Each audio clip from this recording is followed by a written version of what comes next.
திறக்கப்பட்டு 3 மாதங்களாகியும் திருவள்ளூர் பேருந்து நிலையம் பயன்பாட்டிற்கு வரவில்லை என பொதுமக்கள் ஆதங்கம் தெரிவித்துள்ளனர். இதுகுறித்த கூடுதல் தகவல்களுடன் இணைக்கிறார் எமது செய்தியாளர் மோகன். மோகன், வணக்கம். இது குறித்த விரிவான தகவல்களை வழங்கலாம். வணக்கம் ஷர்மிளா. திருவள்ளூர் மாவட்டத்தில் போக்குவரத்து பிரச்சனையை சரி செய்யும் விதத்தில் பார்த்தோம்னால் கடந்த ஆட்சியில் சுமார் 36,91,00,000 மதிப்பீட்டில் பார்த்தோம்னால் ஊத்துக்கோட்டை திருவள்ளூர் சாலையில் பேருந்து நிலையம் அமைக்கப்பட்டது.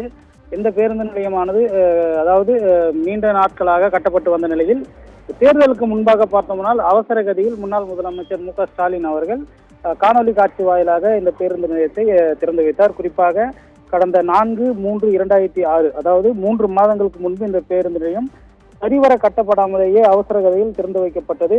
அப்போதைய அமைச்சர்கள், சட்டமன்ற உறுப்பினர்கள், ஆட்சியர் உள்ளிட்டோர் வருகை தந்து குத்துவிளக்கேற்றி பேருந்து நிலையத்தை 50% மட்டுமே கட்டப்பட்டிருந்த அந்த பேருந்து நிலையத்தை தேர்தல் வரப்போகிறது என்பது காரணமாக திறந்து வைக்கப்பட்டனர். எனினும் பார்த்தோம்னால் 3 மாதங்கள் ஆகிறது. அதாவது கடந்த மூன்றாவது மாதம் திறக்கப்பட்டது. தற்போது ஜூன் மாதம் வந்துவிட்டது.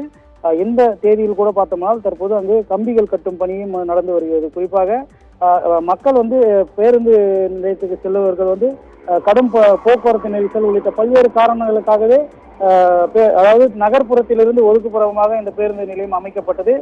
இருப்பினும் பார்த்தோம்னால் இந்த பேருந்து நிலையம் சரிவர மக்கள் பயன்பாட்டிற்கு இன்னும் வரவில்லை.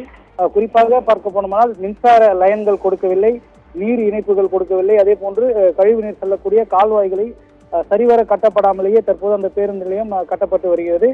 குறிப்பாக பார்க்க போனோம்னால் தற்போது அந்த பேருந்து நிலையம் பேருந்துகள் செல்லும் வழியாக இருக்கக்கூடிய வழிகளில் கம்பிகள் கட்டப்பட்டு வருகிறது. குறிப்பாக அதன் மீது கான்கிரீட் கொட்டி அதன் மீதுதான் அந்த பேருந்துகள் செல்ல வேண்டிய வழியாக உள்ள நிலையில் தற்போதுதான் அந்த வேலையை நடைபெற்று வருகிறது.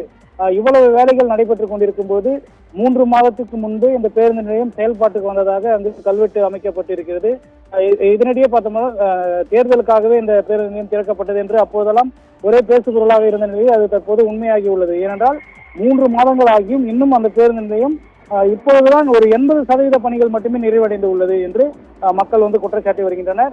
எது எப்படியாக இருப்பினும் அந்த பேருந்து நிலையம் சிறப்பாக செயல்பட்டு மக்கள் பயன்பாட்டிற்கு வர வேண்டும் என்பதே மக்களின் பெரிய எதிர்பார்ப்பாக இருக்கிறது. இதை தற்போதைய உள்ள